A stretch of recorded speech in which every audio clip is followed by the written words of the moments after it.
নমস্কার। 2026 বিধানসভা নির্বাচনে কারা ভোট দিতে পারবেন আর কারা ভোট দিতে পারবেন না লিস্ট অনুযায়ী দেখে নিন।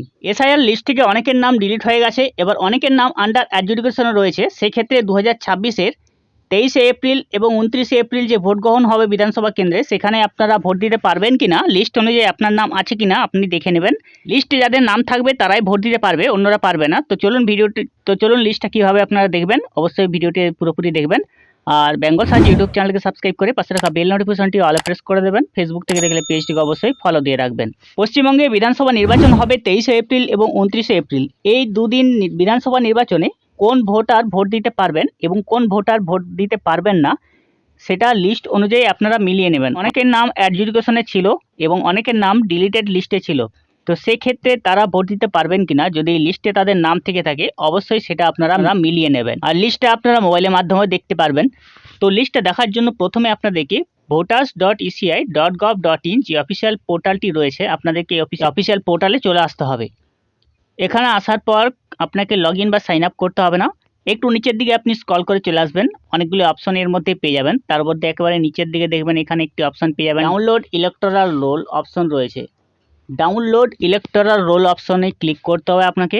তো পশ্চিমবঙ্গে যে বিধানসভা নির্বাচন হবে সেখানে নতুন লিস্ট দিয়ে দেওয়া হয়েছে। এরপরে আপনাকে নতুন লিস্ট খুঁজতে হলে একটু স্ক্রল করে নিচের দিকে চলে আসবেন।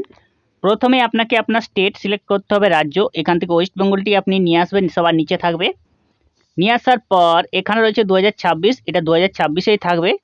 এরপরে এখানে রয়েছে এসআইআর ফাইনাল রোল রেভারেন্ট 2, আপনাকে এটা সিলেক্ট করতে হবে। দেখুন এখানে অনেকগুলি অপশন রয়েছে, তার মধ্যে আপনাকে খুঁজে নিতে হবে এসআইআর ফাইনাল রোল REV 2 2026। আপনাকে এটা খুঁজে নিয়ে এর পাশে দেখবেন টিকমার্ক থাকবে, আপনাকে ওখানে ক্লিক করতে হবে। ক্লিক করা হয়ে গেলে নিচে আপনার ডিস্ট্রিক্ট, আপনার জেলার নামটি এখান থেকে নিয়ে আসবেন। নিয়ে আসার পর আপনার যে বিধানসভা কেন্দ্রের নামটি এখান থেকে আপনি নিয়ে আসবেন। এরপরে দেখুন এখানে রয়েছে যে ক্যাপচা কোডটি নিচের দিকে, এই ক্যাপচা কোডটি আপনাকে এই ঘরে প্রথমে বসিয়ে দিতে হবে। বসানো হয়ে গেলে নিচের দিকে আপনি চলে আসবেন। নিচের দিকে এখানে আপনাদের ভোট গ্রহণ কেন্দ্রের নামগুলি রয়েছে প্রত্যেকটি। এবার আপনার ক্ষেত্রে ভোট গ্রহণ কেন্দ্রের নাম আপনি এখানে সার্চ করতে পারেন। তো আমি সার্চ করে এখানে দেখিয়ে দিচ্ছি। এবারে দেখুন আপনার ভোট গ্রহণ কেন্দ্রের নাম বা নম্বরটি আপনি যখন সার্চ করবেন নামটি আপনার সামনে চলে আসবে।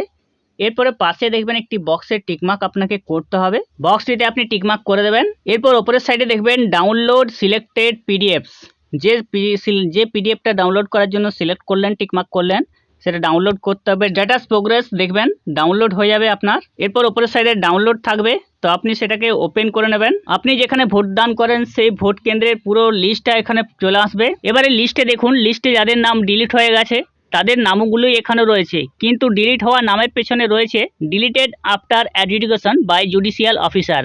জুডিশিয়াল অফিসার এই নামটি ডিলিট করে দিয়েছে কোনো রকম ডকুমেন্টস না দেখানোর জন্য। এখানে দেখতে পারবেন সমস্ত ভোটারের নাম রয়েছে, কিন্তু এখানে যাদের নাম পাশে deleted after adjudication by judicial officer লেখা রয়েছে তারা কিন্তু ভোট দিতে পারবেন না। তো আপনার বিধানসভা কেন্দ্রে দেখে নেবেন যে আপনারা ভোট দিতে পারবেন কিনা। আপনাদের নাম যদি লিস্টে থেকে থাকে এবং যদি ডিলিটেড আফটার অ্যাডজুডিকেশন বা জুডিশিয়াল অফিসার লেখা না থাকে তাহলেই ভোট দিতে পারবেন, আর এই লেখাটি থাকলেই কিন্তু আপনারা ভোট দিতে পারবেন না। আর অবশ্যই ভিডিওটি তাদের মাধ্যমে শেয়ার করে দেবেন যারা এখনও জানেননি। আর এরকম ভিডিও পাওয়ার জন্য সাবস্ক্রাইব করা হবেন। নমস্কার।